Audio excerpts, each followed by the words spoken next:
Dominical de Willax llega gracias a Costamar Travel, agencia de viajes líder con presencia en Perú y Estados Unidos.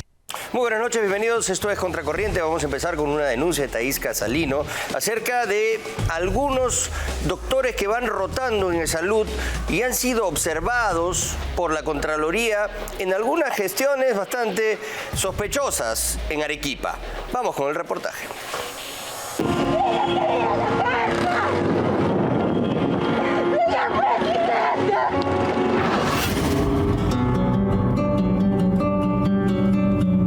Era julio del 2020. Celia Capira, en una Arequipa abandonada en sus sistemas de salud, corría desesperada en tiempos de pandemia detrás de un presidente indolente que ahora sabemos siempre le dio la espalda al Perú. Ella clamaba por ayuda urgente para su esposo infectado por el coronavirus.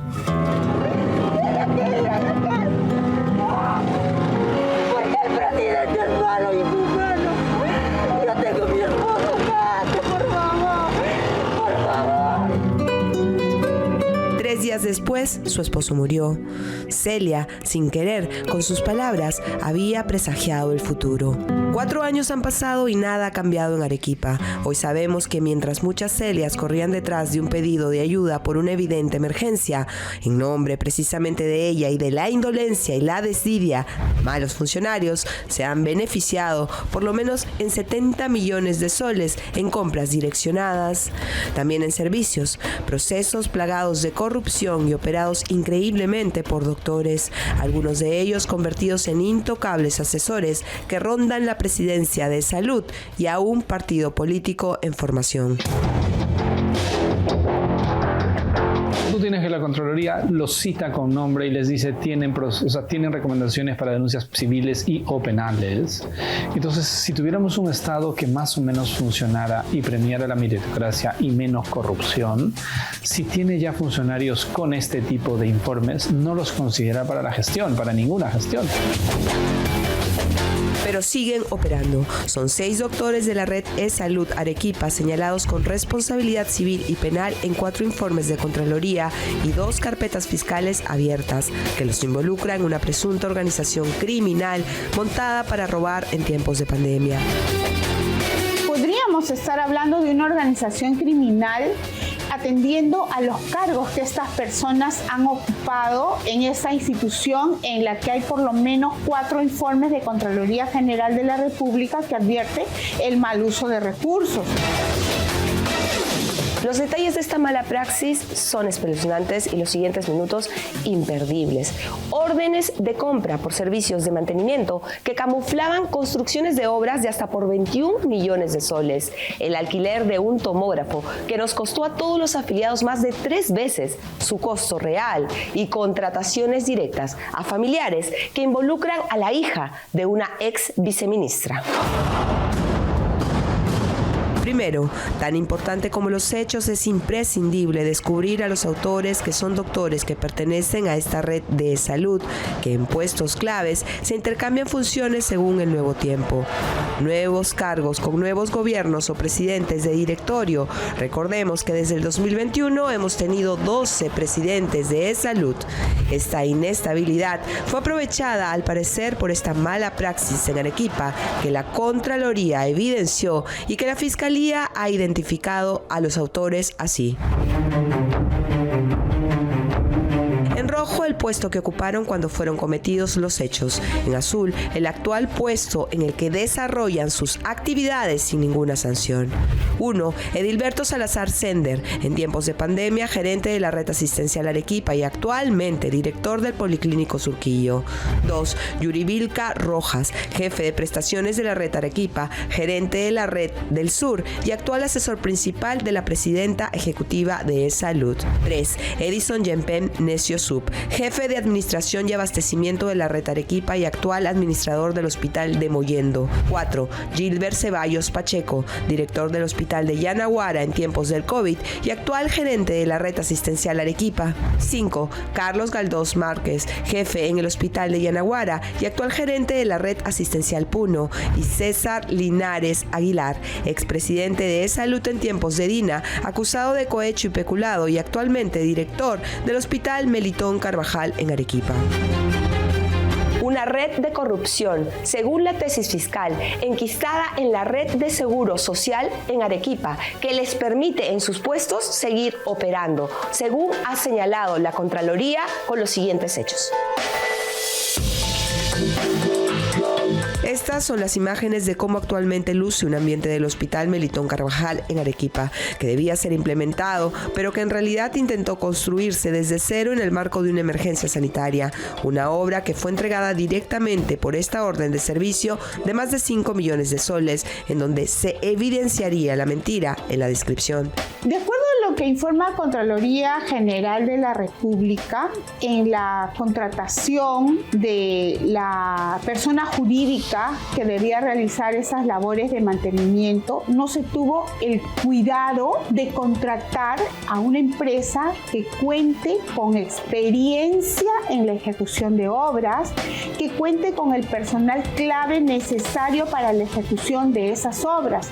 Y en estos casos, las personas, los jefes, los directivos que han dado las autorizaciones correspondientes han sido sumamente irresponsables, porque no solamente han calificado como servicio algo que es una obra, es decir, algo que requiere la dirección técnico profesional de ingenieros y arquitectos, sino que además el ejecutor que eligieron como el encargado de hacer el mantenimiento tampoco reunía la experiencia necesaria.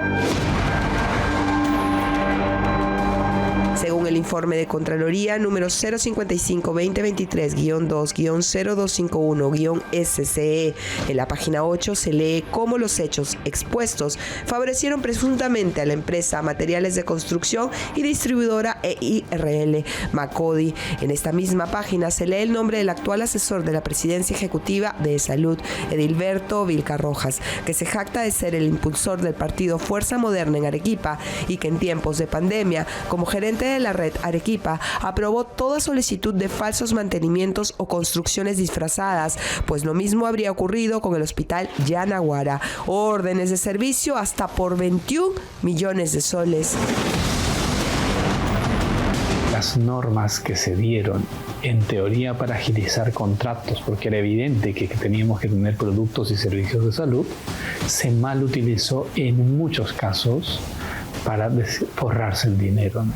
Como Defensoría del Pueblo nos encontramos en este momento en el Hospital de Yanaguara a cargo de Salud, en la obra de ampliación del servicio de emergencia. Esta obra empezó en el año 2020. Han transcurrido 2 años y aún no termina. Se encuentra solo un avance del 60%. Salud Yanaguara tiene una población de más de 200.000 personas adscritas que no pueden ser atendidas, generando colapso en los servicios de la antigua infraestructura. Así evidenció la Defensoría del Pueblo cómo se encuentra actualmente el área de medicina física UCI y emergencia del Hospital Yanaguara, que según el informe de Contraloría número 070-2023-2-0251-SCE concluye responsabilidad civil y penal para los funcionarios de la red asistencial Arequipa que efectuaron contrataciones directas de servicio de mantenimiento de infraestructura cuando correspondía una contratación de obra, favoreciendo con 4 órdenes de compra por 21.232.000 soles a la empresa Regalma. Contracorriente obtuvo en exclusiva una de las órdenes de compra mediante la cual se camuflaban o disfrazaban estas contrataciones directas para construcciones de obras. Aquí se puede leer cómo en 3 meses se contrató a la empresa para los servicios de mantenimiento de la infraestructura de contingencia COVID-19, UPS, Medicina Física del Hospital 3 Yanaguara de la Red Asistencial Arequipa, por un monto de 3.567.168 soles. Como esta, son 3 órdenes más dirigidas a la misma empresa que obran en la carpeta fiscal. Es indudable que se ve de estos informes oficiales de un organismo del Estado peruano que pareciera que hay una práctica común para poder desviar los procedimientos adecuados y lograr beneficios. Si tú estás haciendo una obra, contrátala como una obra, pero se ven en unos casos que lo sacan como servicios lo pitufean, entre comillas, el proceso para que se distorsione y finalmente tú dices, ¿y por qué lo hacen eso? Porque cuando tal vez hagas un análisis técnico, ves que hay una sobrevaloración.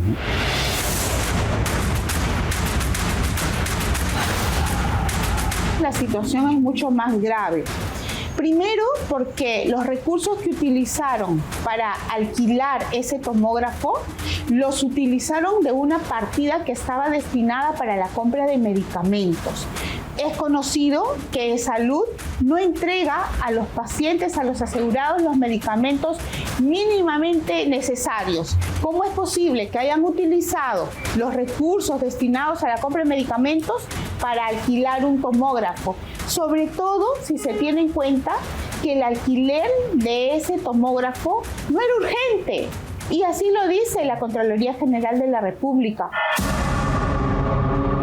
Un disfraz más. Esta vez, la misma red de corrupción señalada al inicio por los 6 doctores mala praxis accedieron a la contratación, primero, de alquiler por 6 meses de un tomógrafo para la red asistencial Arequipa Sur por 3.499.000 soles, estando en curso su compra por conducto regular, sobrevalorando el monto en prejuicio del Estado, según el informe de Contraloría número 062-2022-2-0251 SCE, en 1.900.000 soles. Ese servicio no había siquiera sido solicitado por el área usuaria, que es el área de imágenes. Entonces, ¿cómo se puede alquilar un tomógrafo si ese alquiler no ha sido solicitado por el área usuaria, que es el área de imágenes? En las conclusiones se puede leer que la situación habría presuntamente favorecido a la empresa CIMED Medical SAC. Es inconcebible que un tomógrafo pueda costar menos que el alquiler en un tiempo pequeño de 1 año por ese mismo servicio del tomógrafo. Entonces tú ves claramente que podría ser ineptitud en algunos casos, pero ya cuando ves que es una práctica común, es desidia o corrupción. Importante resaltar aquí, en las conclusiones, nuevamente los funcionarios mencionados: Edilberto Yuri Vilca, Gilbert Ceballos, Edinson Yempen, Necio Sub.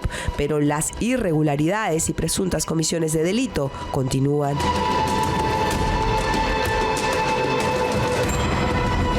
Es necesario tener en cuenta que, de acuerdo a lo establecido en la Ley de Contrataciones del Estado, los familiares de los viceministros hasta el 2º grado de consanguinidad no pueden ser contratados por el Estado. Y ese parece haber sido el caso de la hija de la viceministra. Una vez más, otro informe de Contraloría, el número 026-2022-2-0251, evidencia la red de corrupción, esta vez para favorecer en contratos a familiares directos de los doctores señalados, pero además a la hija de la ex viceministra de Producción, María del Carmen Abregú. En las conclusiones del informe de Contraloría se evidencia el perjuicio del Estado por más de 750.000 soles. Cerca de 4.000 de estos informes donde se encuentran casos de corrupción identificados por gente que sabe que se supone que es la Contraloría, creo que solo 9 casos han llegado a judicializarse, o sea, a sentenciarse. O sea, 9 casos no representan ni el 0.005%. Entonces tú dices, ¿para qué está este organismo? ¿Cada cuánto le dan una cita? Después de 3 meses, traumatología he sacado, me han dado después de 4 meses, para 4 meses esperando. O sea, ¿usted solicitó en enero la cita? Prácticamente, ahora me sacó una cita en mes de abril, me han dado para julio. En la mañana madrugabas y te decían, pues la cita te daban al día, en la mañana o en la tarde. Pero ahora al último, más bien, pues no, 4 meses, 5 meses, ya te olvidaste, hasta te puedes morir y ya no puedes estar, ¿no? Porque te olvidaste. Una breve encuesta en las afueras de los hospitales principales de la red de Salud Sur evidencia la necesidad de un cambio, pero nada puede cambiar realmente si dejamos que malos funcionarios sigan ocupando puestos imprescindibles y claves que son una puerta abierta para seguir cometiendo inacabables actos de corrupción una y otra vez. La carrera que empezó Celia Capira en el 2020 la continuamos todos. Esta vez Vizcarra no está en el poder, pero su cola sigue haciendo de las suyas.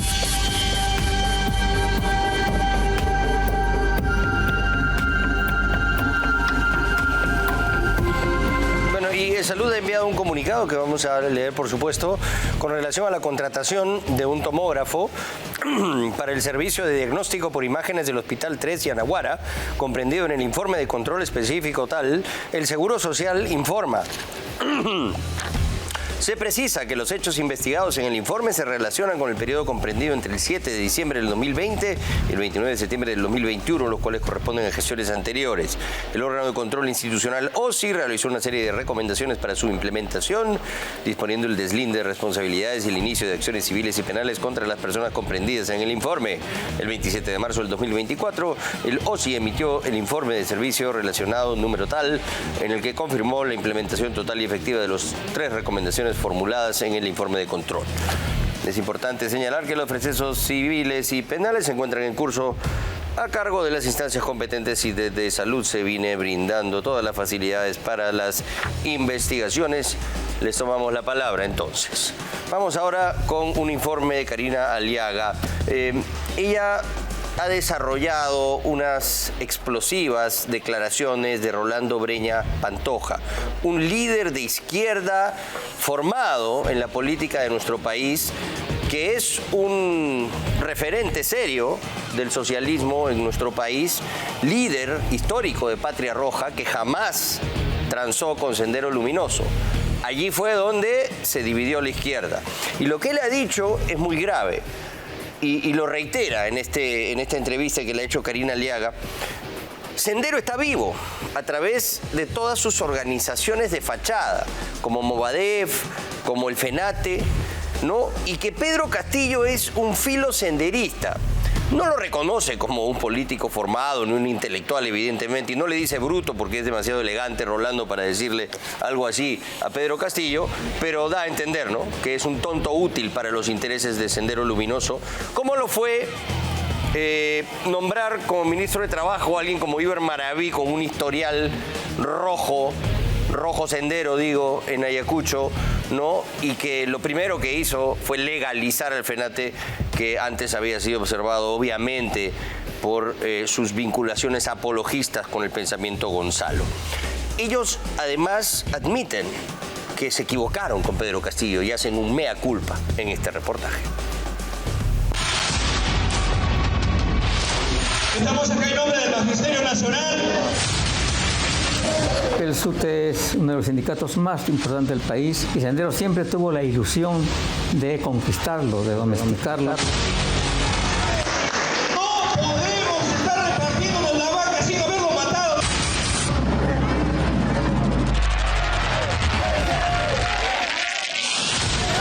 Siempre al filo de esa delgada línea que separa a la izquierda del terror. Para mí es prosenderista y es un elemento filo terrorista. Yo no voy a achacar a Pedro Castillo de atentados terroristas, ni a asesinatos, ni masacres, ni nada de eso, porque no tengo pruebas y no creo que haya intervenido. Pero sí, el pensamiento de Sendero, el pensamiento de Movadef han sido su plano orientador. Estamos acá en la primera Asamblea Nacional de Frente de Defensa. Esta noche en Contracorriente, la asamblea que reunió a líderes de Sendero Luminoso y Pedro Castillo con el único objetivo de tomar el poder. ¿Pedro Castillo es militante senderista o qué es? No lo puedo afirmar, pero al margen de que sea militante o no de Sendero, fue un elemento proclive a Sendero, un elemento accesible a la táctica y estrategia de Sendero y coordinó con ellos constantemente, con lo muestra documentaciones, fotografías, conversaciones. Es la primera Asamblea Nacional de los Frentes que se hace llamar de defensa, cuando en realidad la mayoría acaba de salir de una celda acusados de terrorismo. Pedro Castillo nunca fue de izquierda, nunca fue socialista y menos comunista, obviamente. Usted habrá escuchado que en algunos mítines electorales de Pedro Castillo, él recorría el país diciendo que los comunistas son aquellos que comen sin trabajar. Entonces, esa afirmación lo retrata de cuerpo entero. Él no tiene una formación ideológica. Es un elemento útil políticamente a Sendero, porque Sendero pudo captar su adhesión a la táctica o a su estrategia con el fin de utilizarlo en la lucha política de masas.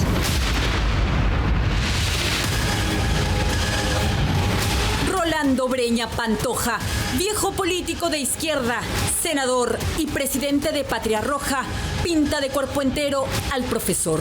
Sin embargo, cuenta que el partido tuvo que votar por un filosenderista. Si sabían que era filosenderista y no querían nada con él, ¿por qué se acordó Patria Roja en votar? Porque había una contradicción con el fujimorismo y aparentemente esa era la condición principal. La contradicción con Castillo no era la principal, pero yo digo que siendo una condición irreconciliable con la derecha y el fujimorismo, la contradicción con el senderismo también es irreconciliable. Bueno, ese fue el sentido del voto del partido, para impedir el retorno del fujimorismo al gobierno. Y nosotros cargamos con ese peso muerto. Y admite que fue un error. A la larga, sí, puede ser un error.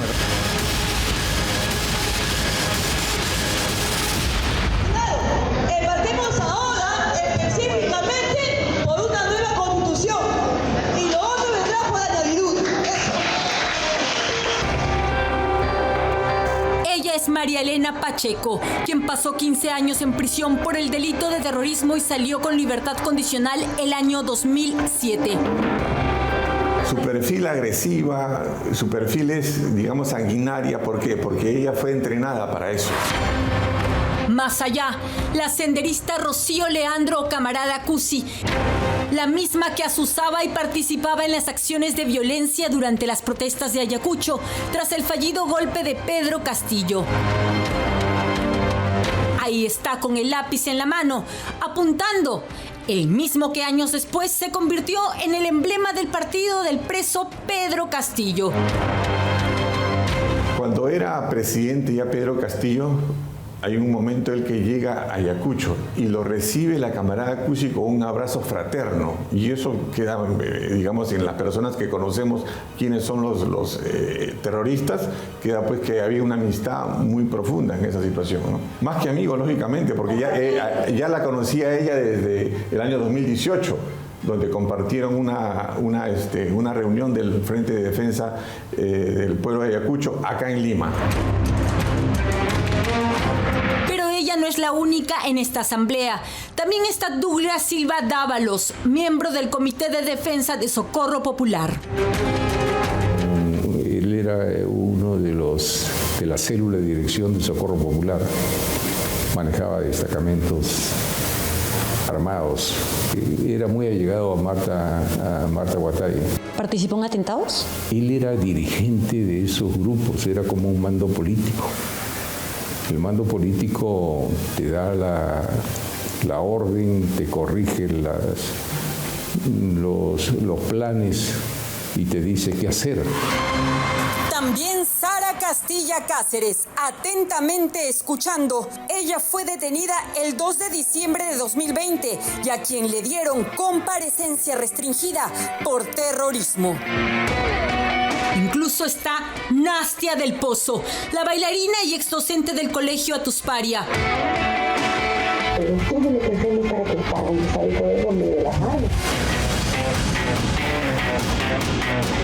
Ni su sonrisa indefensa le exime de su oscuro pasado.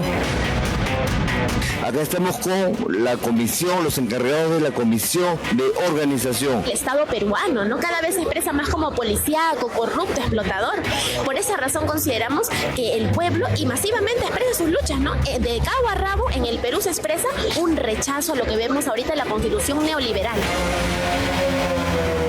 Ella pertenece a Sendero Luminoso y ha sido captada de joven por Sendero Luminoso y ella profesa el pensamiento de Gonzalo. Todos son peligrosos. ¿Por qué? Porque ahora han cambiado solamente de pelaje. Ya no van a cometer un atentado terrorista, pero sí están metiendo en la mente de los jóvenes, de los estudiantes, el pensamiento de Gonzalo. Es Esos eran los frentes de defensa, donde además se llegó a ver a Esquivel Caicho Osvaldo, fundador del Movadef y compadre del sanguinario más grande de la historia peruana, Abimael Guzmán Reynoso. Considerado ahijado de Abimael Guzmán. El padrino. De boda, creo. De boda. Sí, o sea que era bastante cercano. Sí, era muy cercano. Es un hombre que también es de antigua militancia en Sendero, ha estado en la cárcel también. Y si tú me preguntas quiénes serían los candidatos para el año 2026 para el Congreso, lo vas a ver a Esquivel Caicho Osvaldo, uno de ellos. Tiene formación ideológica política, una capacidad de liderazgo y una antigua militancia probada en los hechos. ¿Qué cosa es antigua militancia probada en los hechos? Que ha pasado cárcel. Estos puntos de encuentros son como las viejas escuelas populares, donde Castillo fue el principal asusador. No podemos estar repartiéndonos la vaca sin haberlo matado todavía. Estamos iniciando el trabajo. El objetivo se cumplió. El profesor sentado en la mesa de oradores llegó al poder de la mano de subversivos que cumplieron condena. Pero su plan es llegar al 2026, no solo a la presidencia, también al Congreso y todo lo que signifique poder. Ellos quieren llegar al poder, la presidencia, las gobernaciones. ¿El Congreso? El Congreso, las alcaldías, o sea, su ambición no tiene límites. Castillo no solo estuvo con Sendero en asambleas, su otro nexo fue Alex Chamán, el canciller del terror en Bolivia, docente de 2 universidades que da cátedra de violencia en redes sociales a nivel internacional y a quien vemos junto al profesor en la Facultad de Ciencias Sociales en la Universidad Mayor de San Andrés en Bolivia. Él cumple un rol muy importante en Sendero. Él es el representante del Movadef base Bolivia. Chamán, haciendo honor a su apellido, ha sabido con su labia hacer lo que mejor sabe Sendero Luminoso, captar adeptos. Su paso por Castro, tras atentar contra una patrulla de la policía en Surquillo, como consta en este documento de la DIRCOTE, lo llevó a que las bases aún vivas lo vean como un héroe de barro. Estuvo en cárcel y las cárceles, digamos, son escuelas para los senderistas. Pues. Ellos le llaman la luminosa trinchera de combate. Ahí fortalecen su ideología. No podemos negar que tiene cierta solidez ideológica política cuando uno lo escucha hablar. Es un tipo que hace lo que se conoce difusión ideológica política de las bases programáticas de Sendero, principalmente el pensamiento Gonzalo, que es un pensamiento violentista, extremista. Cada palabra está llena de violencia. Enaltece a Abimael Guzmán y siempre busca adeptos. La última vez fue hace una semana, con maestros de Puno, a quienes les pidió ser guías con sus ideales. Ahí está Efraín Condori Ramos, Lucio Cayo Cayata. ¿Qué es lo que buscan ellos? Infiltrar el magisterio, llegar a copar el Consejo Ejecutivo Nacional del SUTE para crear un solo frente con la finalidad de manejar en un futuro, dentro de este escenario del año 2026, las luchas sociales, con las contradicciones políticas, ahondarlas, los paros y las huelgas magisteriales. O sea, ellos están pensando en el nuevo escenario político del 2026.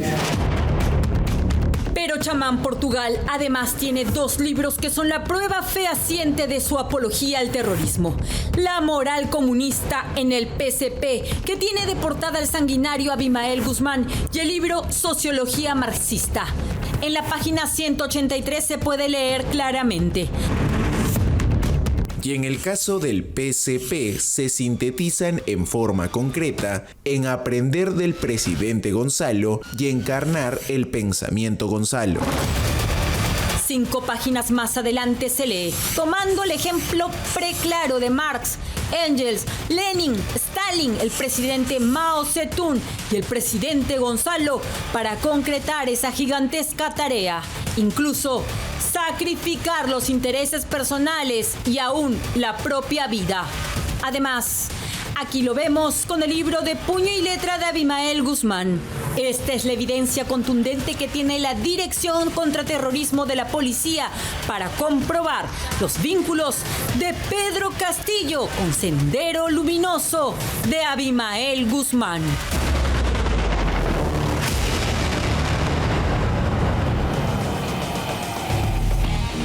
Bueno, es importante que la izquierda, al menos representada en Patria Roja y Rolando Breña como líder histórico, reconozcan que fue un error haber apoyado a Pedro Castillo en segunda vuelta. Ellos dicen, obviamente, no iban a votar por Keiko Fujimori, que su interés era evitar que llegue al poder el fujimorismo, ¿no?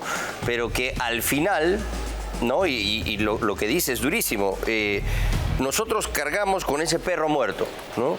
En una clara alusión a cómo nace Sendero Luminoso, estas fotografías escalofriantes de los años 80 con los perros colgados en los postes, ¿no? Y así empieza la locura senderista de este señor. Y aquí, en este canal al menos, de manera creemos responsable, informamos sobre los vínculos de Pedro Castillo y de este personaje Alex Chamán Portugal, ¿no? Quien es el embajador de Sendero Luminoso en Bolivia. Y ahí ustedes acaban de volver a ver el material de la DIRCOT en la que él expone en este foro, invitado por Alex Chamán Portugal, que es un senderista. Vean ustedes este libro del que es autor. La moral comunista en el PSP, Historia, Economía, Sociología, Ideología y Política. Y sale como niño símbolo en la portada Abimael Guzmán Reynoso. Y acá, la primera cita es del presidente Gonzalo y de la camarada Miriam, Elena Iparraguirre, ¿no? Es las citas de estos personajes que desangraron a nuestro país. Si esto no es apología al terrorismo, yo no sé qué es. Este es el libro de Alex Chamán Portugal, con quien se juntaba Pedro Castillo en Bolivia, en foros prosenderistas. Esto es apología al terrorismo. Nosotros lo mostramos aquí en la campaña y aún así votaron por Pedro Castillo. Estamos todos locos, pues. Estamos todos locos, ¿no? O sea, en realidad nos merecemos lo que nos está pasando actualmente. Pero sí, nos debemos una gran reflexión, los demócratas, a la hora de tomar la decisión de votar por alguien. No podemos votar por Sendero Luminoso, pues ahí hay que trazar la línea, ¿no? Y acá nos dicen, no, que están terruqueando, los de Willax.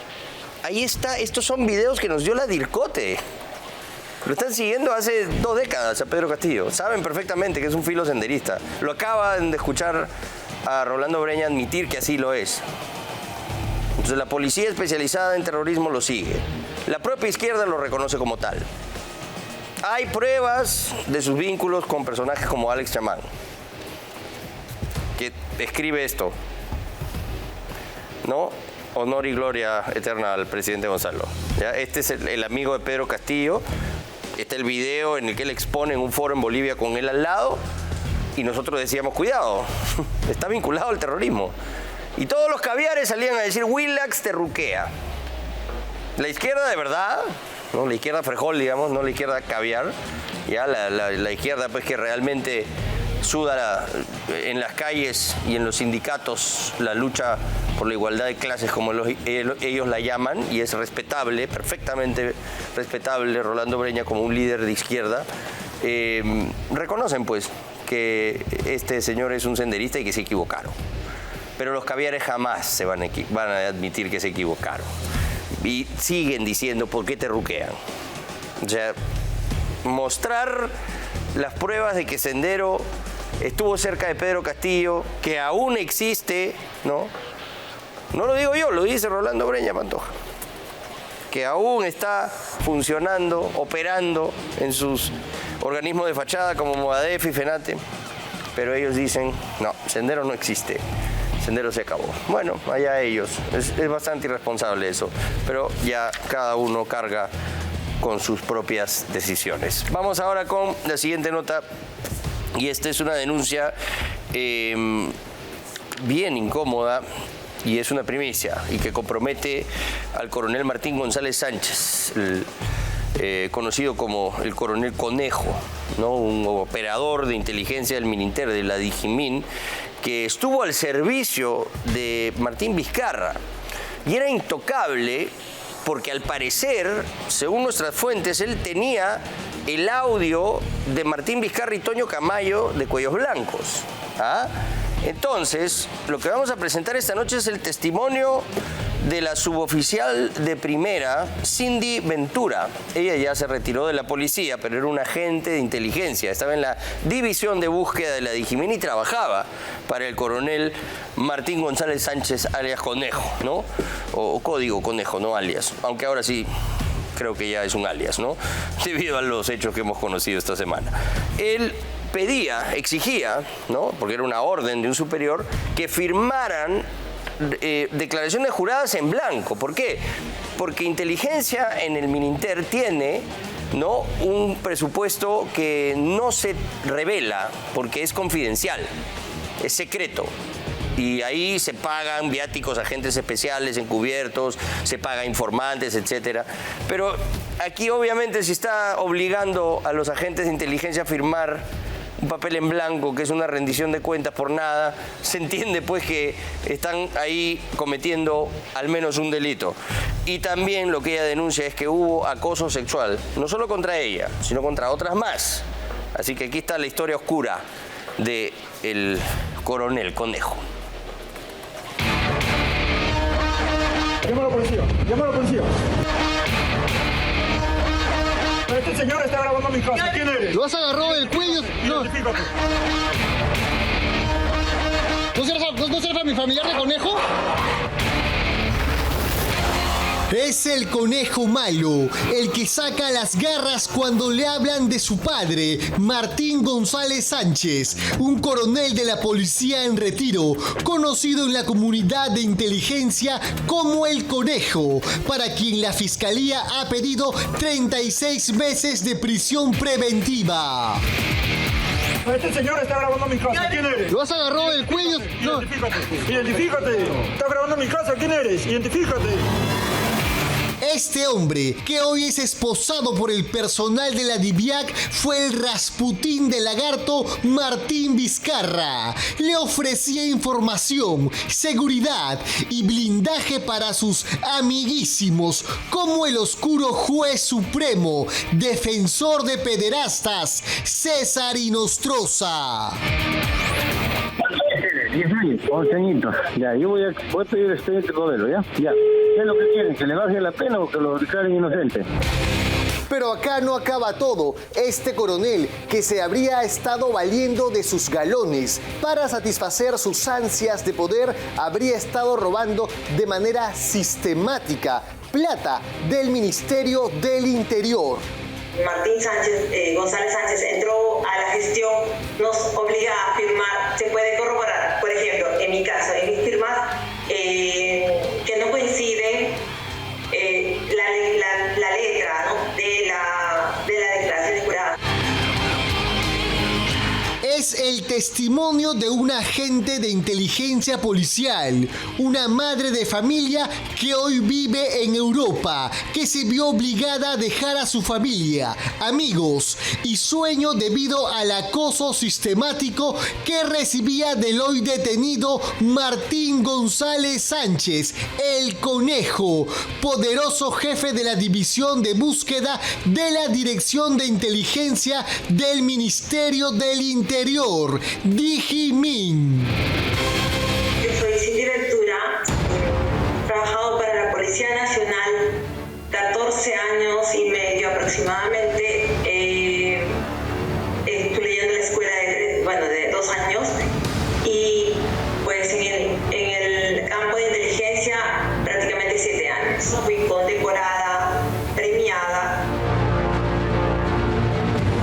La suboficial en retiro Cindy Ventura trabajó varios años en la Digimin.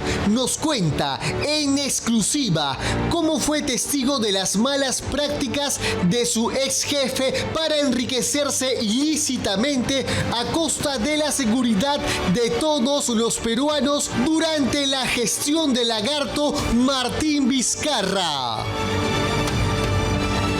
Su gestión percibí irregularidades como las declaraciones juradas que el señor Martín González nos obligaba a firmar en blanco, en lo cual se puede corroborar con un estudio de grafotecnia, por ejemplo, en mis firmas, de que yo he firmado muchas declaraciones juradas de gastos de operaciones que se debía de entregar a nosotros, que se llamaba La Chiquita, un dinero del Ministerio del Interior para el campo de inteligencia, la cual se firmaba en blanco.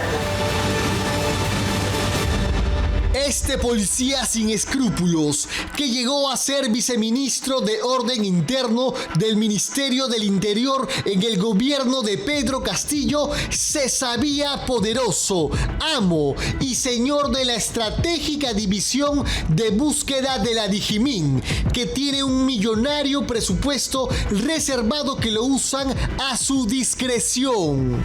Se sentía poderoso porque tenía en sus manos a los más altos cargos del poder ejecutivo.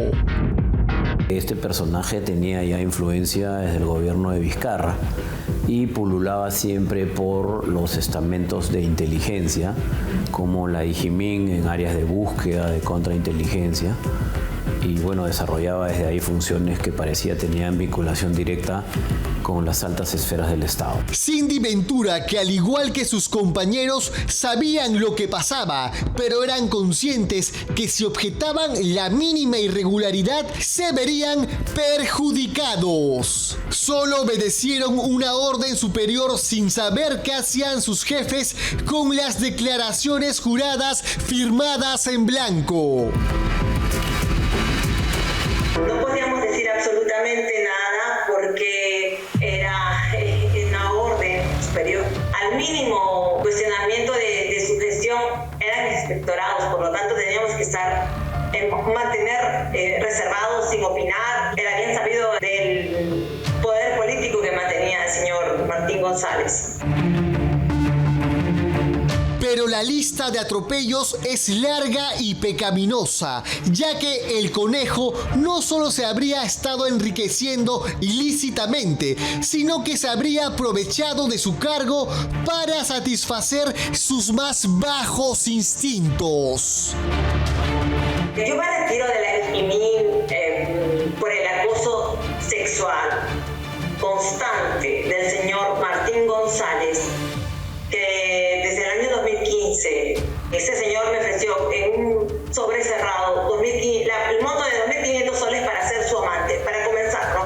Entonces sabía que comenzaba para mí un duro proceso de continuar en esa agencia importante, la cual me había costado sacrificios, estudios y muchos otros factores. Entonces entendí que tenía que retirarme, pero no fue fácil. Al inicio el señor Martín González fue bastante persistente. ¿Denunció este acoso a alguna autoridad?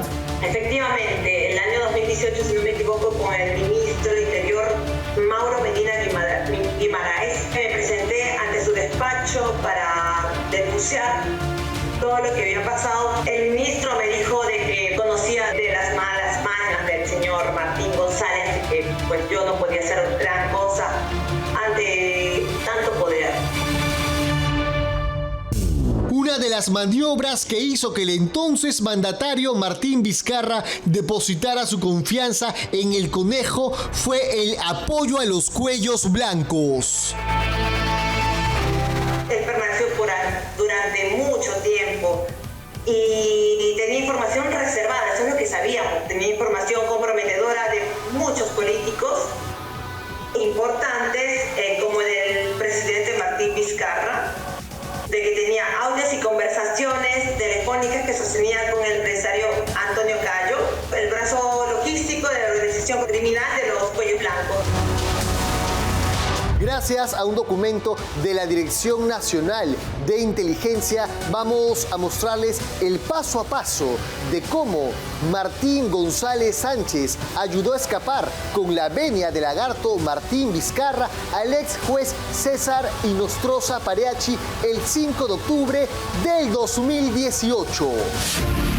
Durante el viaje de Lima hacia Tumbes, ¿controlaron en alguna estación policial o fueron intervenidos por algún patrullero de carretera? Señaló que no fuimos intervenidos por ningún patrullero de carreteras. Todo estaba coordinado. Por ejemplo, cuando pasaron por Guarmey había una especie de operativo, pero los que venían escoltando nos hacían señal para que avancemos, de tal forma que ninguno nos intervino ni nos detuvo. Según su respuesta anterior, había un vehículo que venía escoltando. Diga qué tipo de vehículo se trata, sus ocupantes y hasta dónde fue la escolta que se les venía realizando. Era una camioneta cerrada que podía ser marca Hyundai o Daewoo, de color oscuro negro o azul, con lunas claras porque se veía que venían 2 personas como ocupantes. Personalmente, traté de tomar nota de algunas características del vehículo, pero César Inostroza me dijo que no me preocupara porque todo estaba coordinado. Indicó que la escolta del vehículo se cambió a la altura de Chimbote, en el momento que bajamos a almorzar, pero luego continuó un vehículo, pero de un color más claro, podía ser gris, continuando hasta que llegamos a Tumbes. César Inostroza Pareachi seguidamente viajó a Ecuador gracias a la presunta ayuda de una funcionaria con la que habría simulado su pase por el control migratorio en Huaquillas, hecho que quedó registrado en cámaras de seguridad. Luego se dirigió hasta Guayaquil, en donde usando un pasaporte ordinario consiguió un vuelo hacia París con escala en Ámsterdam. Su destino final fue España, donde vive una de sus hijas. Ahí solicitó asilo político, que le fue denegado, y cuando la policía española lo buscaba para ser extraditado, Inostroza ya estaba en buen recaudo en Bélgica, país con el que no tenemos tratado de extradición. ¿Usted cree que Martín Vizcarra, le repito la pregunta, haya estado al tanto de la fuga de Inostroza? Si me dice personalmente si yo creo, pienso que sí. Pero no crea que el único beneficiado con el trabajo de inteligencia de Martín González Sánchez fue el ex magistrado César Inostroza Pareachi. Este sujeto también es vinculado a la fuga de Fray Vázquez Castillo, sobrino del expresidente Pedro Castillo, así como la del exministro de Transporte y Comunicaciones Juan Silva. Para Gastón Rodríguez, exministro del Interior de Martín Vizcarra, Conejo fue un operador político que amasó poder a cambio de ofrecer como mercancía barata el trabajo de inteligencia de la Digimin.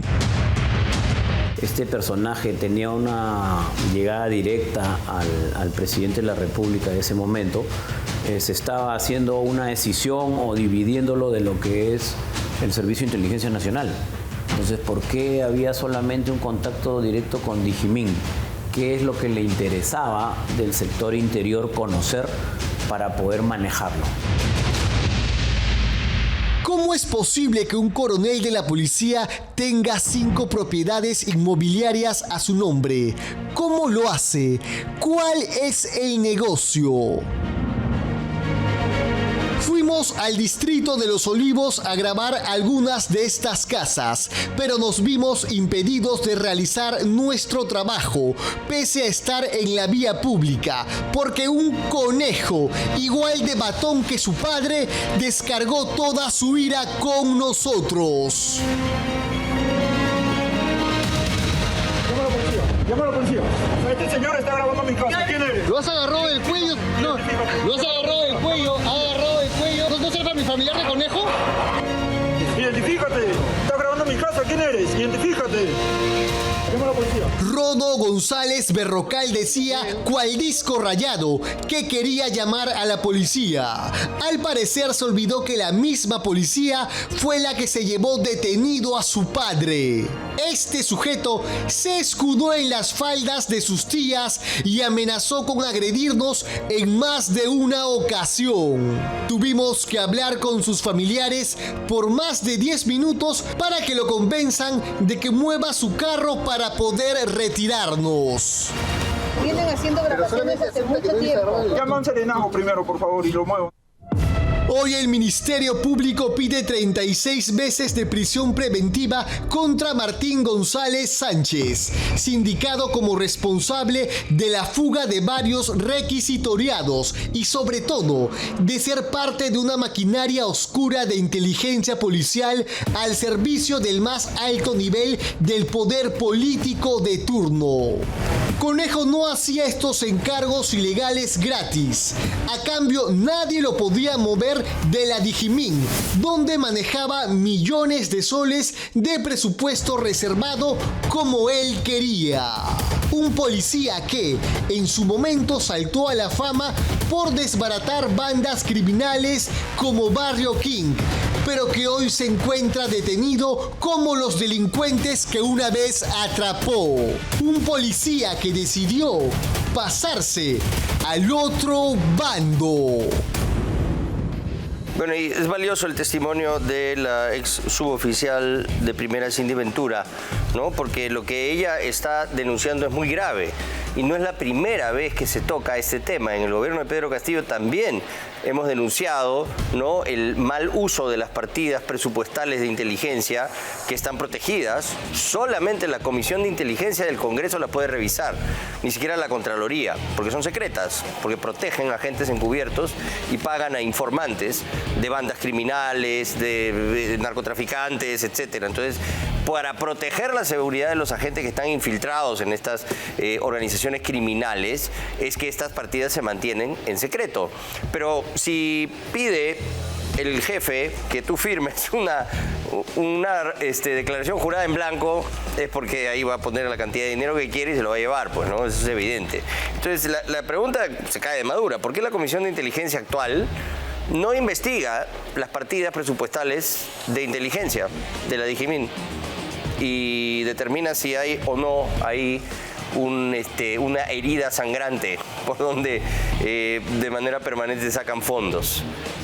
Eso es algo pendiente, y en su momento fue criticado el almirante José Cueto, porque no investigó una serie de cosas que nosotros averiguamos respecto de por dónde se le podía estar dando dinero a Vladimir Cerrón, también a través de las partidas presupuestales de inteligencia. Entonces, este es un tema pendiente, ¿no? Y recuerden ustedes el poder que tenía cuando Carlos Morán era el ministro del Interior y asigna a José Luis Gil, ¿no?, a la jefatura de Digimin. Él lo saca al coronel Conejo. Y Morán lo llama y le dice: estás loco, ¿qué has hecho? No lo puedes sacar. Porque, claro, lo que nos informa es que él tenía el audio de Toño Camayo con Martín Vizcarra y con eso lo palanqueaba. Y cosa curiosa, antes de que se pueda ir José Luis Gil, le filtra, ¿no?, a Cuarto Poder, yo trabajaba ahí, yo he emitido ese reportaje, ¿no?, filtra el video de seguimiento que le hacen a su esposa en un carro, ¿no?, y ahí es considerado peculado de uso y él se tiene que ir, o sea, se lo bajó. El contacto, ¿no?, entre Vizcarra y el coronel Conejo, que era su operador de inteligencia, era Óscar Vázquez, ¿no? Esto está en el libro del perfil de lagarto de nuestro director Carlos Paredes. Muy bien, vamos ahora con más sobre esto, en realidad, porque es el resumen. No, perdón, tenemos una mención, ¿no? Tenemos una mención. Yo. Es mía, parezco el arquero de Cristal. Una importante mención. ¿Sabías que tu cuerpo necesita generar colágeno y no comerlo? Al consumir colágeno, el cuerpo lo toma como cualquier alimento y lo elimina. Ahora la clave se llama Biosil, cuya molécula CHOSA, patentada en Europa y Estados Unidos, ha demostrado reactivar las células de tu organismo para que éste produzca su propio colágeno de forma natural. La clave de los beneficios del colágeno está en generar tu propio colágeno con la molécula patentada de Biosil, no en comerlo. Biosil es un producto europeo cuya molécula tiene más de 15 estudios científicos y ha sido la revolución en los Estados Unidos. Pide Biosil en todas las cadenas de farmacias a nivel nacional.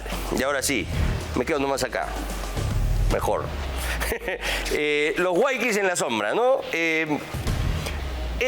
Aquí primero vamos a mostrarles todo lo que ha sucedido, porque sí es muy grave. Lo que se está denunciando aquí es que ha habido un intento desde la presidencia de intimidar o de direccionar investigaciones muy graves que está haciendo el FICOP en contra de su hermano, ¿no? Y después vamos a hablar también de lo que ha sucedido con el abogado Mateo Castañeda y cuáles son los límites y los parámetros de un supuesto agente secreto y hasta dónde puede llegar. Porque aquí hay un desorden en cuanto a los procesos que son considerables, ¿ah? Y tenemos que siempre regirnos por las normas si queremos vivir en una sociedad ordenada. Primero vamos con los Waikis en la sombra y luego hablamos de lo que hay detrás. No se meta. Está saliendo Nicanor Boluarte, acompañado de...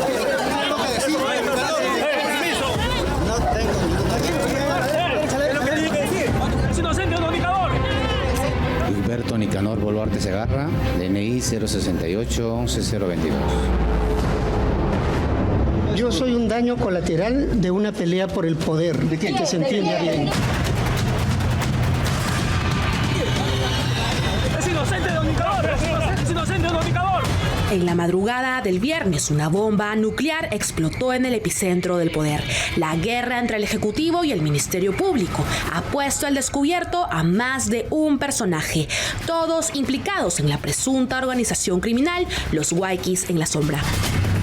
Nosotros los fiscales, y sobre todo los fiscales del EFICOP, a cargo de su coordinadora, la fiscal superior Marita Barreto, no vamos a dejar de cumplir nuestro deber de perseguir los delitos de corrupción en el poder. Esto ha sido una emboscada del coronel Harvey Colchado. Fue una emboscada que me han hecho. Es una celada. Según la tesis fiscal, todos y todo estaban coordinados para blindar al hermanísimo del poder de turno, Gilberto Nicanor Boluarte Segarra. Es un tema de no se poder tapar el sol con un dedo, ¿no? Han habido tantos hechos bochornosos, delictivos a nivel del Ejecutivo, ¿no? Que están siendo investigados ahora, que tapar uno ya con una mano es imposible, necesitarías pues una manopla gigante. O sea, no es que se estén inventando causas, no es que se estén inventando elementos probatorios de delitos, no, esos están ahí y es en función a eso que se está actuando, ¿no? Lo que pasa es que el Ejecutivo está en una defensa férrea de tratar de evitar que se descubra todo lo que se ha venido realizando y claro, eso lleva pues a un enfrentamiento inevitable.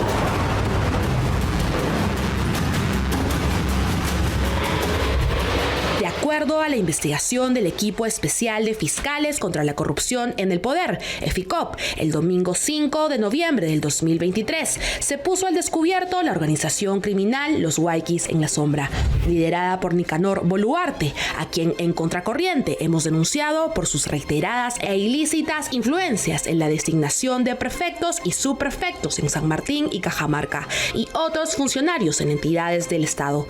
Todo para lograr la inscripción de su partido Ciudadanos por el Perú. Este nuevo capítulo en la saga de organizaciones criminales en lo más alto del poder trae inimaginables y sorprendentes actores cercanos al poder. Poder que al parecer los obnubiló rompiendo sus barreras éticas y legales, especialmente uno que es abogado.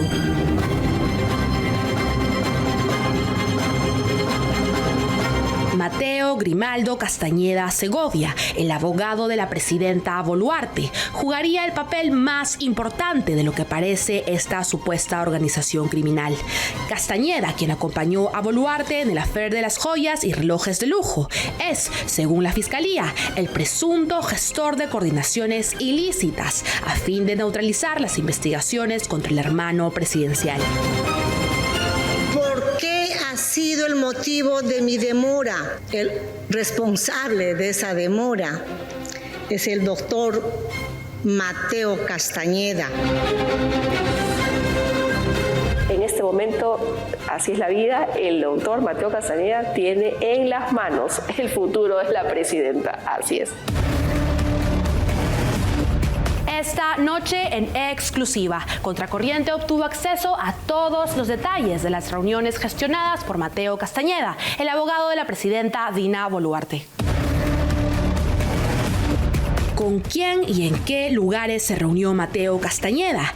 ¿Y qué es lo que pedía a nombre de la presidenta de la República? Y además, ¿cuál es la participación en todo esto de Dina Boluarte? ¿Y de qué habría conversado con el actual jefe de la DIVIAC, Franco Moreno Panta, en Palacio días antes del allanamiento a la casa de su hermano? El martes, la presidenta Boluarte recibió en su despacho presidencial al reemplazante de Harvey Colchado en la jefatura de la DIVIAC, el coronel Franco Moreno. Según la información a la que tuvimos acceso, 10 minutos de reunión bastaron para que la presidenta Boluarte pida la cabeza de 3 oficiales que apoyaban la labor del equipo EFICOP. Todo al darse cuenta que Moreno no cedería a la petición de neutralizar las investigaciones en contra de su hermano. La presidenta le habría preguntado 3 cosas puntuales a Moreno Panta. ¿Por qué no han sacado a Harvey Colchado? ¿Por qué no han sacado al coronel Escanoa? ¿Por qué no han sacado a Carla Arenas? Moreno Panta le responde que no podía sacar a estos oficiales, ya que dependen del comando policial. De esta manera, al negarse ante las peticiones de la presidenta Boluarte, la jefatura de la DIVIAC está sujeta a una cuestionada decisión política.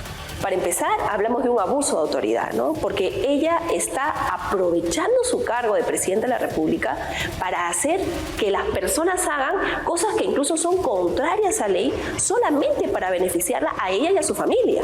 Y eso es inadmisible en un ordenamiento social y democrático de derecho e inadmisible de cara al correcto funcionamiento de la administración pública, que es lo que se protege en el derecho penal. Pero volvamos unos meses atrás, donde empezaron estas reuniones y coordinaciones que hoy han puesto al hermano de la presidenta Boluarte en jaque. Este fue uno de los restaurantes elegidos para llevar a cabo una de las reuniones clandestinas del abogado Mateo Castañeda. El 8 de febrero de este año, él se reunió aquí con el coronel Walter Lozano, a quien le pidió que intervenga en el archivamiento del caso contra Nicanor Boluarte, o que en todo caso lo pase de FICOP a una fiscalía anticorrupción. Castañeda afirmó haber estado en representación de la presidenta Boluarte y que ella, como máxima autoridad del Estado, ofrecería protección al coronel y la promesa de un ascenso inmediato al grado de general. No había manera de que el abogado ofreciera lo que venía ofreciendo sin contar con el visto bueno de la presidenta. Y eso pues va a significar de todas maneras una nueva investigación, una enésima investigación para la presidenta de la República. Pero el abogado, persistente en su labor de evadir la responsabilidad penal de Nicanor, contacta un mes después a Harvey Colchado, teniendo como intermediario a Carlos Morán, exministro del Interior y mentor de Colchado. El 14 de marzo en este restaurante de Miraflores se reunió Mateo Castañeda, Harvey Colchado y Carlos Morán. La petición de Castañeda seguía siendo la misma, que se archive la investigación contra Nicanor Boluarte por intermedio de la fiscal Marita Barreto. Es así como Harvey Colchado habría mostrado su disposición a ayudar, pues ya en ese momento estaba en su calidad de agente encubierto. Pasaron 2 semanas y a Dina Boluarte le tocó responder por la muestra más tangible de la frivolidad e irresponsabilidad en el poder: recibir joyas y relojes lujosos y caros a cambio de otorgar más presupuesto al gobernador que se los dio en uso, porque ella dice que solo se lo prestaron. Hay que evaluar lo objetivo, ¿no? Y lo objetivo es que hay explicaciones que se tienen que dar, porque sí hay Rolex, sí hay reuniones, sí hay videos, hay conversaciones que no se encuentran en el marco de la ley. Castañeda volvió a contactarse con Carlos Morán para confirmar el supuesto apoyo de Colchado hacia la presidenta. Es así que Colchado le avisa a Morán vía WhatsApp sobre el allanamiento a la casa de la número 1, información que serviría como constancia de su apoyo a Boluarte. Sí, procedamos. 30 de marzo, 10:25 de la noche. Harvey Colchado, conocido como el agente encubierto René, firma el acta del operativo allanando la casa de la presidenta. Por lo que Dina Boluarte asegura: René nos ha traicionado, suspéndanlo, pidiéndole expresamente al general Johnny Vélez Noriega buscar darle de baja de la policía. Boluarte logró su objetivo destituyéndolo el 13 de abril. Castañeda fue el encargado de darle la primicia a Colchado, diciéndole: ya viene diciembre, ya salen las invitaciones. Pero la importancia de René era tan conocida por la presidenta Boluarte que Castañeda tuvo que contactarlo para ofrecerle el intercambio de figuritas, propuesta que consistía en encontrar información que pueda comprometer en algún hecho irregular al fiscal de la Nación encargado, Juan Carlos Villena, y su adjunto Hernán Mendoza, quienes en ese momento también estaban a cargo del caso Rolex. Todo esto a cambio de que el gobierno le perdonara su baja en diciembre. Castañeda expresó puntualmente: tú por ellos. No nos vamos a distraer con asuntos menores. Creemos en la justicia del país. No se trata de hechos menores, es usar el poder de la presidencia de la República para torcer la mano a la justicia, para buscar la impunidad de su hermano. Realmente creo que el Perú está atravesando en este momento la crisis institucional más grande en su historia, ¿no? No solamente nos ha fallado el Congreso, nos falla el Ejecutivo, nos falla la Junta Nacional de Justicia, nos falla el Ministerio Público, nos falla la Contraloría. O sea, yo creo que ya no hay otra entidad de peso adicional que nos pueda fallar. Por su conducta, el gobierno Boluarte es sin duda la continuación del régimen castillista. Querer de manera grosera usar el poder en su vano intento de tapar el sol con un dedo. Nunca más cierto el viejo adagio: el poder corrompe y el poder absoluto corrompe absolutamente.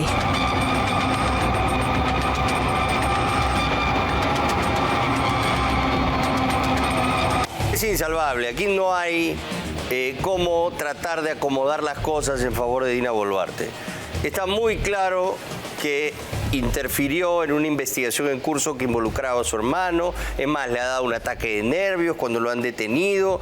Aquí nosotros hemos investigado a Nicanor Boluarte hace mucho tiempo. Ya sabíamos lo de las prefecturas, lo de las subprefecturas, lo del presupuesto público, lo del partido propio, y lo venimos anunciando, y ella no reaccionaba. Decía: con mi hermano no se metan, no le va a pasar nada. Esas ínfulas, ¿no?, del poder que ahora le están llevando a una crisis que le puede costar el puesto. Porque ya estamos, ¿no?, hablando de interferencia desde el poder directo a un agente de la DIVIAC, el reemplazo de Harvey Colchado, a quien le pide una serie de cosas directamente. Entonces eso está mal. Y la negociación de Mateo Castañeda hay que tomarla con pinzas, hablemos de eso, porque el Código Procesal Penal sí permite la figura del agente encubierto, pero son agentes que se infiltran a organizaciones criminales por mucho tiempo y van sacando inteligencia que les sirve a la policía y al Ministerio Público para luego poder caerles a estas organizaciones delictivas. Si aparece una oportunidad y de repente un agente de DIVIAC se transforma de un momento a otro en un agente encubierto, eso está excediendo un poco lo que la ley y el Código Procesal permiten, ¿ah? Porque, ojo, hay una delgada línea al conversar con un abogado que un policía lo pueda estar llevando o induciendo a cometer un delito. O sea, puede ser un instigador del delito. Entonces eso hay que tenerlo con distancia. Es más, la ADOGEN de la Policía Nacional apoya la decisión del ministro del Interior que deja sin efecto la resolución ministerial que crea la policía un equipo especial de apoyo al EFICOP. O sea, ¿por qué tiene que tener un equipo especial Marita Barreto? ¿No? Y ahí está lo que dicen, la ADOGEN considera que la decisión del Ministerio del Interior de dejar sin efecto la resolución ministerial número tal y sus modificatorias es legal, justa y necesaria para corregir las irregularidades contenidas en la citada resolución ministerial, por cuanto existen las justificaciones técnico-legales que respaldan esta medida. Máxime si la norma que la deroga dispone que la Comandancia General de la Policía, en el marco de sus competencias, continúa apoyando el equipo especial de fiscales contra la corrupción del poder. Sí, la policía le da soporte al Ministerio Público cuando lo necesitan. Tienen agentes de sobra, agentes especiales que son absolutamente confiables y buenos oficiales que pueden hacer el trabajo de soporte. Tan es así que ya cuando ha salido Harvey Colchado de DIVIAC, ¿no? Seguía funcionando EFICOP. O sea, han allanado igual al hermano de la presidenta sin la presencia de René, ¿no? Y el otro caso que queremos comentar también es el del coronel Walter Lozano, ¿no? De Código VICA. Él está haciendo su curso para general. Para ascender a general, ¿qué pasa? Se tiene que retirar el agente de la policía y someterse a un curso. Y en ese momento no puede trabajar como policía, tiene que estar dedicado al curso de general. Yo lo sé porque me lo contó en su momento Harvey Colchado, que también tuvo que ir a hacer ese curso y tuvo que dejar la DIVIAC. Me dijo, me estoy yendo de la DIVIAC porque tengo que hacer mi curso para general. Y en ese momento él ya no podía ser un agente activo. ¿Cómo hizo entonces Walter Lozano, Código VICA, para participar de estas diligencias? Eso es raro, ¿ah? Porque en la institución policial son bien rigurosos. Y ese no es cualquier curso, es un curso para ascender a general.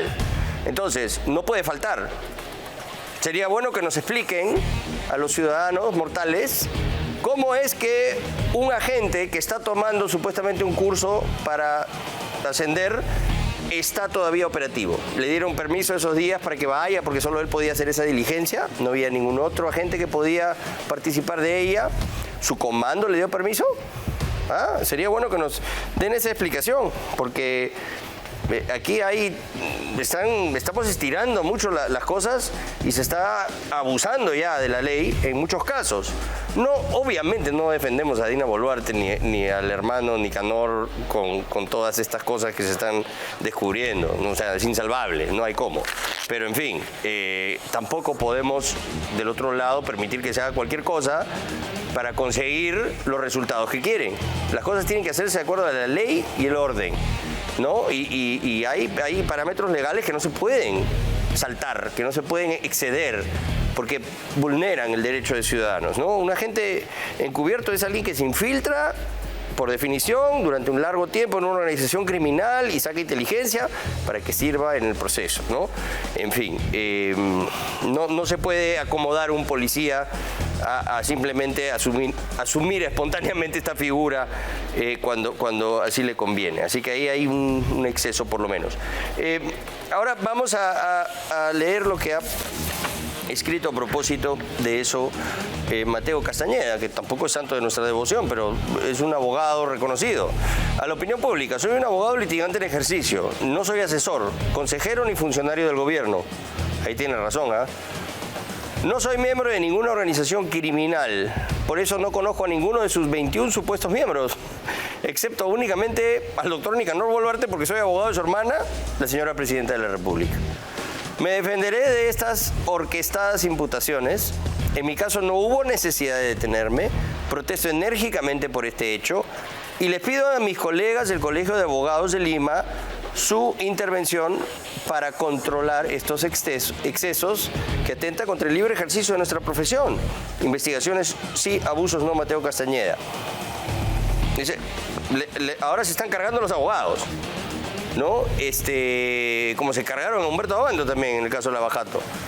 Claro, es un abogado incómodo que defiende los intereses de los procesados, y qué mejor manera de intimidarlo que cargándotelo con una prisión preliminar, con una detención preliminar. Bueno, vamos ahora con ¿qué viene? ¿El organigrama? El factor Nicanor. Vamos ahora con una nota sobre los últimos días, ¿no? En libertad de Nicanor Boluarte, porque nosotros le estuvimos siguiendo el rastro. Un equipo de Contracorriente incluso fue a visitarlo y tenemos sus últimas declaraciones en libertad, ojo. Y también en ese momento descubrimos que habían efectivamente agentes de inteligencia haciéndole un seguimiento. O sea que ya intuíamos que se venía a venir un golpe, ¿no? Que fue confirmado esta semana. Vamos con este reportaje de José Luis Leiva.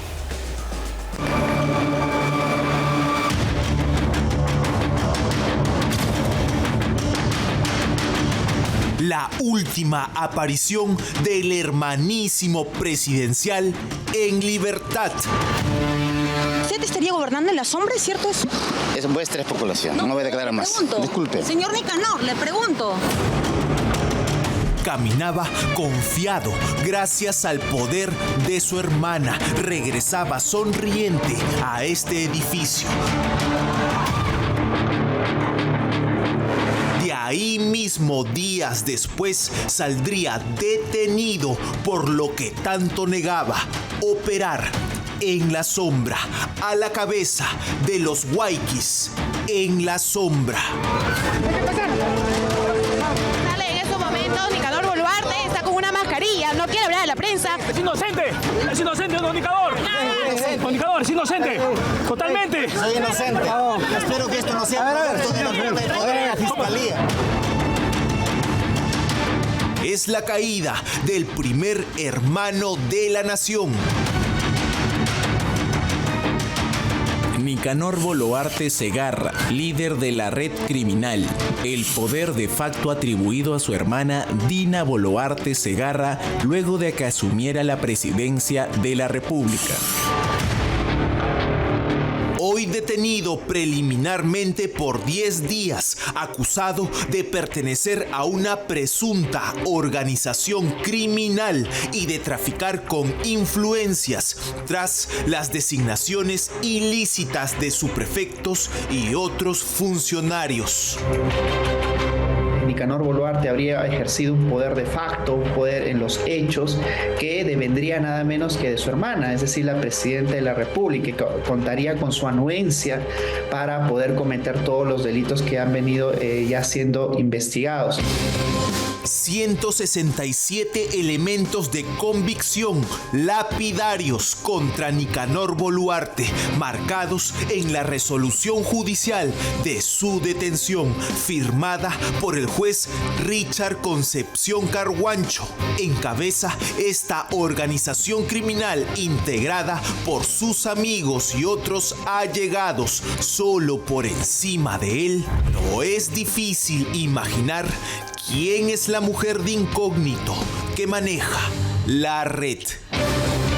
Hay dichos que dicen que el poder no te transforma, sino te hace ver lo que en verdad eres, ¿no?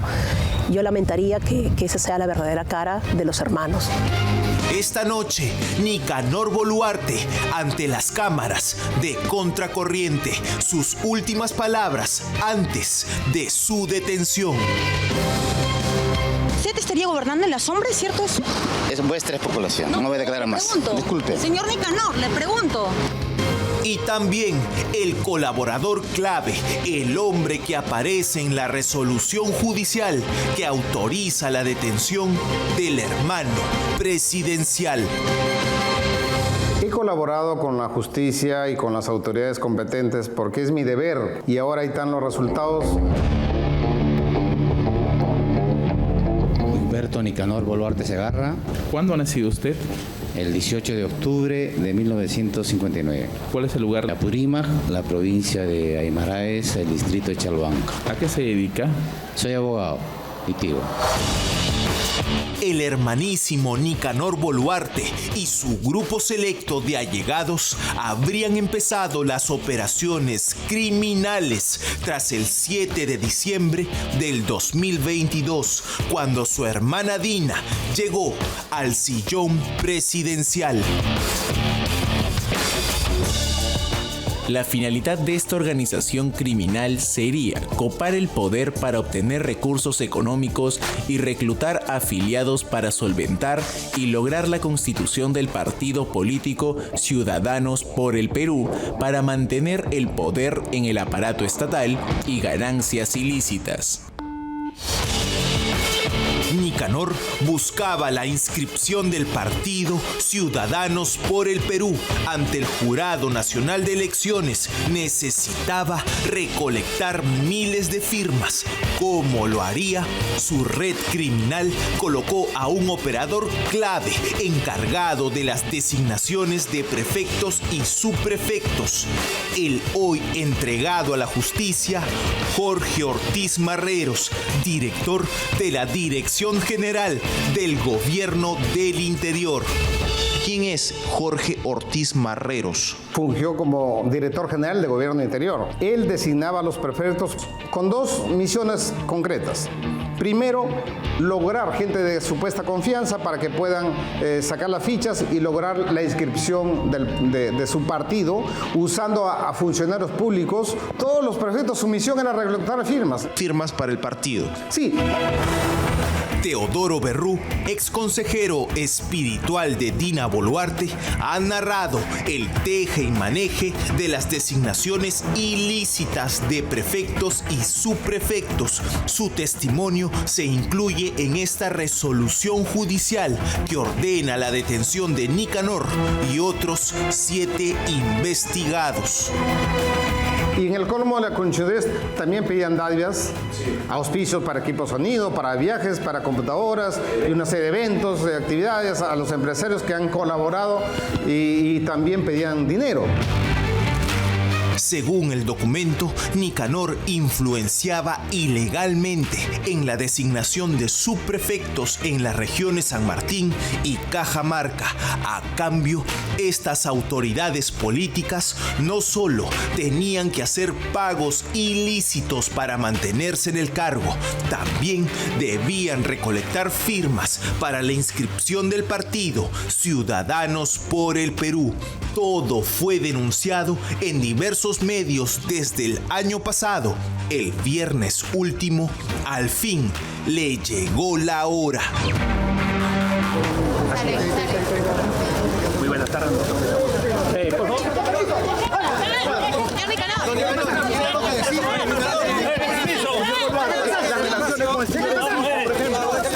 Dale, en estos momentos, Nicanor Boluarte está con una mascarilla, no quiere hablar a la prensa.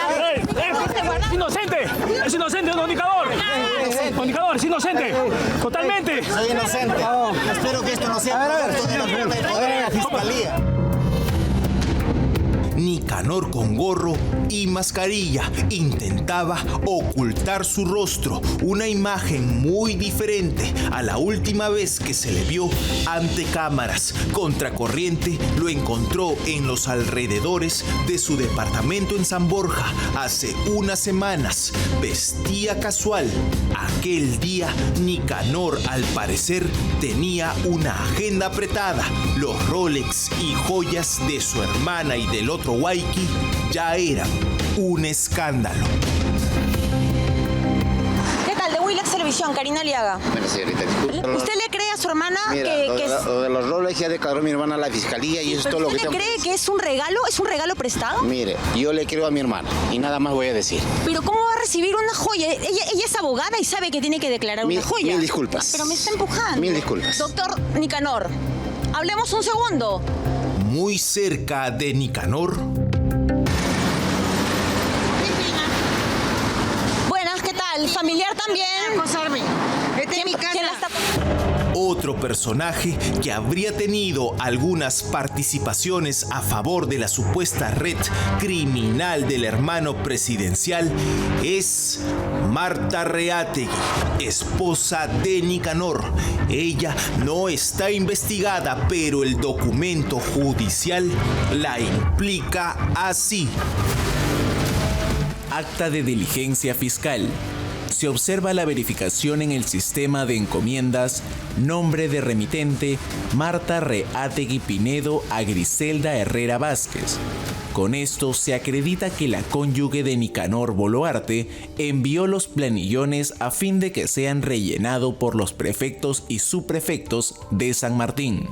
Testigo protegido 08-2024. Planillones de recolección de firmas que fueron enviadas a quien sería su entrañable amiga de promoción, Zenobia Griselda Herrera, también detenida durante este último operativo denominado Valquiria Jericó. Ella es la cuñada presidencial. Buenas, ¿qué tal? ¿Familiar también? ¿Quién la está acosando? Estoy en la calle. No. Estoy en la calle. Está muy mal usted. ¿Por qué? Ahora retírese. Estoy en la calle. Retírese. Voy a salir o quiere que... ¿Qué piensa? Escuchó bien. Voy a salir o quiere que... ¿Qué piensa? ¿Me está amenazando con atropellarme, señora? No, le estoy diciendo, voy a salir. Incluso después pretendió expulsarnos de la vía pública. Disculpe, ¿usted está dando una orden para que nos retire? ¿Tiene seguridad privada del señor Nicanor para que nos diga que nos retiren? Nicanor, en su última aparición en libertad, registrada por Contracorriente, se mostraba tranquilo pese al caso Rolex de su hermana. Incluso sonreía. Por esos días, un mes atrás, corría también el rumor de una detención en su contra, pero no pasaba nada. Aquella vez, este programa captó la presencia inusitada de agentes por la casa de Nicanor. Era cuestión de tiempo. La camioneta blanca que estamos viendo allí se trataría de policías de inteligencia. Vemos a uno con gorra color negro. Nicanor, ante cámaras, señalado también de participar en el complot contra el ex premier Alberto Otárola, probablemente sin imaginar que lo detendrían, negó lo que la fiscalía le atribuye. ¿Usted estaría gobernando en la sombra, es cierto eso? Es vuestra especulación, no voy a declarar más. Pregunto. Disculpe. Señor Nicanor, le pregunto. El hermano presidencial, para la fiscalía, el segundo huayqui más poderoso en la sombra de todo este organigrama de 22 integrantes que todo indica lo lidera su hermana Dina. Aquí no solamente estamos ya a un nivel de sospecha fiscal, de un eventual delito de organización criminal o de tráfico de influencias, sino ya estamos ante una valoración judicial en la que el juez ha señalado que sí concurren los elementos necesarios para poder ordenar la detención preliminar. Somos conscientes también de que esto, por supuesto que marca un antes y un después. ¿Alguna vez tú que estuviste y conociste de cerca a Nicanor Boluarte pensaste que iba a terminar así, enmarrocado y llevado por la policía por presuntos hechos delictivos? No. Y es triste verlo. O sea, es triste. Yo le conocí como una persona trabajadora, una persona con buenas ideas, un buen gestor. También hay dichos que dicen que el poder no te transforma, sino te hace ver lo que en verdad eres, ¿no? Yo lamentaría que esa sea la verdadera cara de los hermanos. Pero las influencias, los intereses del primer hermano de la nación apuntaron también a una unidad ejecutora del Ministerio de Transportes que maneja millones de soles para la construcción de puentes y carreteras. Según la resolución judicial, la organización buscó colocar a un operador como director de Provías descentralizado. La propuesta para este cargo tenía nombre: Juan José Enciso Torres. Víctor Torres Merino presentó a Juan José Enciso Torres con Nicanor Boluarte.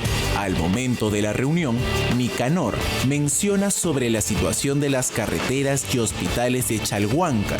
Asimismo, Nicanor le dijo a José Enciso que Dina Boluarte necesitaba hacer una buena gestión. Su designación en la era Boluarte no se concretó, pero da cuenta que el hermano presidencial buscaba conquistar instituciones de grueso presupuesto. ¿Usted estaría gobernando en la sombra, es cierto eso? Es un vuestra especulación, no voy a declarar más. Pregunto. Disculpe. Señor Nicanor, le pregunto. Nicanor siempre negó todo, hasta el último. ¡Es inocente! ¡Es inocente, don Indicador! ¡Don Indicador, es inocente! ¡Totalmente! Soy inocente. En esta trama de poderes en la sombra, la presidenta parece ser la garante de los turbios intereses de su hermano, al punto que su abogado Mateo Castañeda, también detenido, habría ofrecido beneficios a cambio de información sobre el caso Nicanor. Ya corren los 10 días de detención preliminar. Se esperan nuevos colaboradores eficaces. De ser hallado culpable, el hermano presidencial podría pasar hasta 31 años en la cárcel. Ahora no podrá decir soy su hermano, pero no sé nada.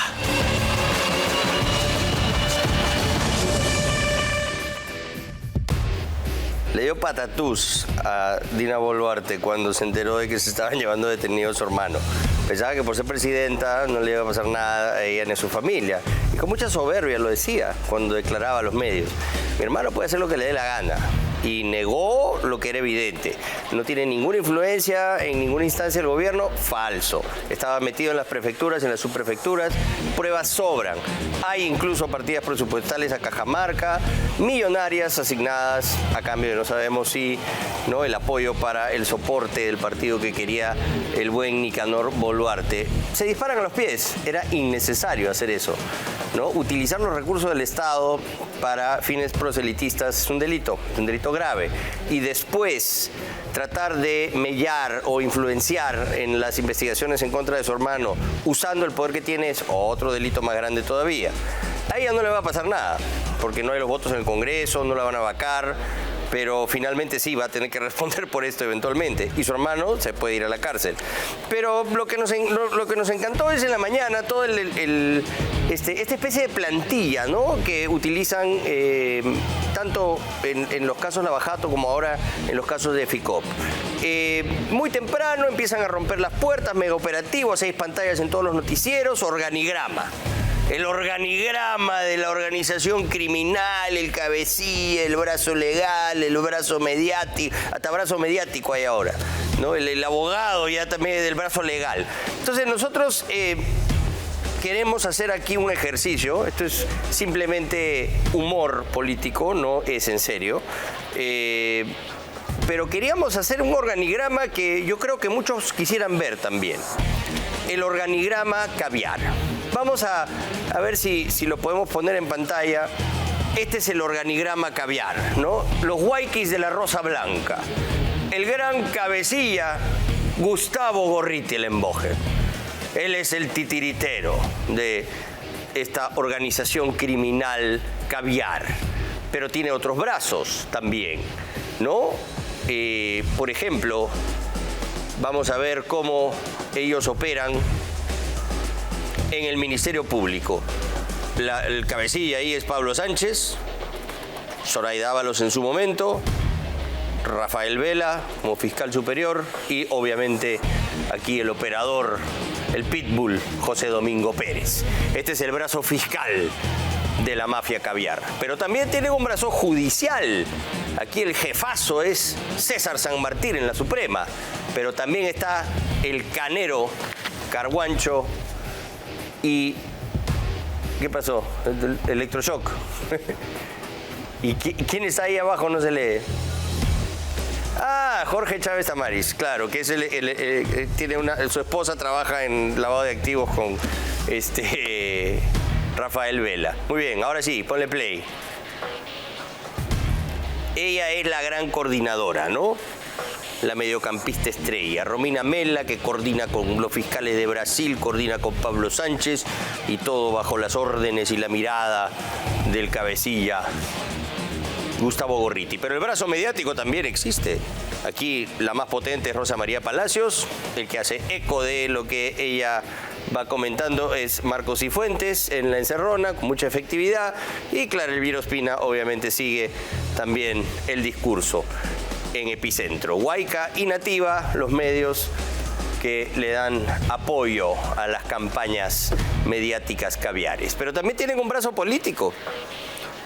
Flor Pablo, Susel Paredes, Gino Costa, ¿no? Ellos están ahí permanentemente asusando a la población para conseguir sus objetivos. Y el brazo legal, obviamente, ¿no? Está Carlos Rivera, el top de IDL, que ya sabemos a quienes le gusta defender, Cruz Silva del Carpio y Omar Cairo, que no tiene sangre en la cara, ¿no? Estos son los huayquis de la Rosa Blanca. Los huayquis de la Rosa Blanca, así se llama esta organización criminal caviar. Ahí está. Este es el organigrama que algún día nos gustaría ver en pantallas y que hagan un allanamiento, ¿no? Como corresponde. Pero bueno, por ahora será solo una fantasía. Y queremos compartir con ustedes un video que ha aflorado, que realmente lo muestra tal y como es a Gustavo Gorriti. Este es un documental que se llama Tempestad en los Andes, de Michael Winstrom, y él recibe a Josephine Augusta Eckermann, quien es hija nada menos que de la primera esposa de Abimael Guzmán, Augusta Latorre, camarada Nora, que está exiliada en Suecia, ¿no? Hace años. Y vean ustedes el trato, ¿no?, que hay entre la hija de una cabecilla senderista y el... aquí habla en inglés, ¿no?, al comienzo, Gustavo Gorriti. Pero vean las cosas que dice. Why she took the path that she chose and what made her take those decisions.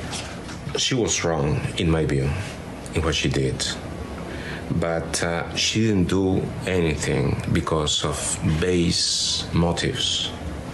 During those years, many good and brilliant people went to the jungle, to the highlands, in different guerrilla movements, and then they did things which they never thought they would have done, and many of them were killed also, sometimes if they were lucky fast, in other times in horrible ways.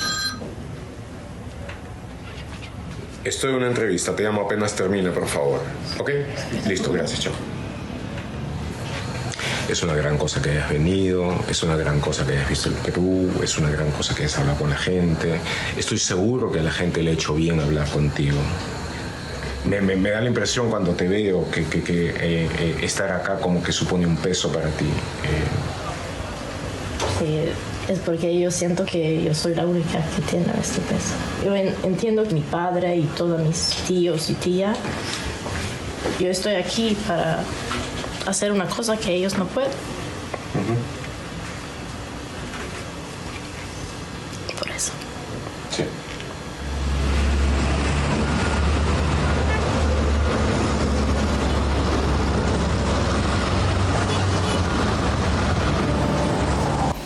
Pobrecita, ¿no? No pueden venir sus padres al Perú porque lo dinamitaron en su momento. Y Gorriti le dice, qué bueno que estés acá, ¿no? Y se mete el floro en inglés y de ahí contesta el teléfono y resulta que, claro, la chica, como tiene madre peruana, si es que se le puede llamar peruana, a la primera esposa de Abimael Guzmán, le habla en español perfecto, ¿no? Pero este guachafo quiere salir hablando en inglés, que encima habla hasta las huevas, pero él cree que es se le ve, ¿no?, como un gran internacionalista, en fin. Pero lo que dice ahí es una especie de apología, ¿no? Romantiza Sendero Luminoso. Dice lo siguiente: los mejores cuadros de la izquierda se vieron obligados a irse a la selva y alzarse en armas.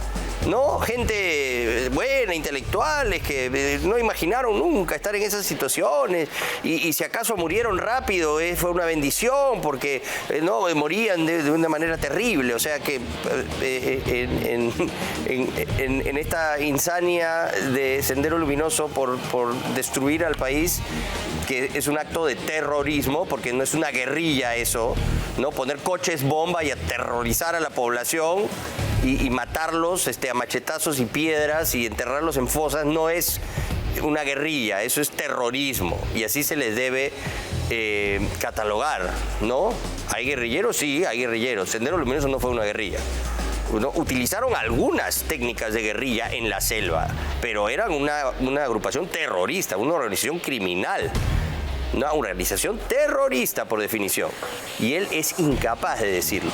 Es incapaz de decirlo y se une a las lágrimas y a los sollozos de la hija de quien fue la primera esposa de Ismael Guzmán Reynoso, ¿no? Que está exiliada en Suecia, no puede venir al país. Ay, pobrecito, mis papás no pueden venir, por eso yo tengo que hacerlo por ellos.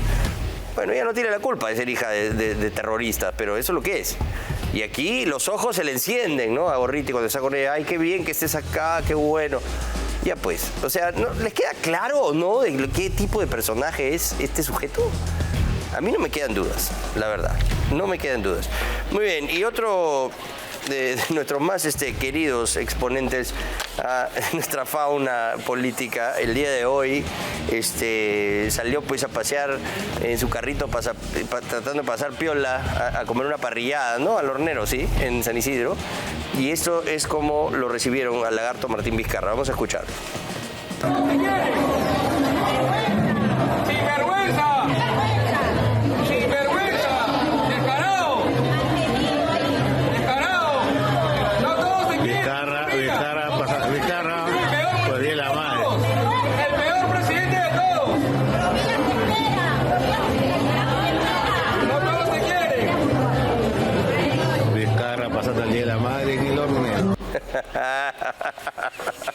Le dijeron de todo. Y la hija atrás nos mandó al diablo. Ahí está.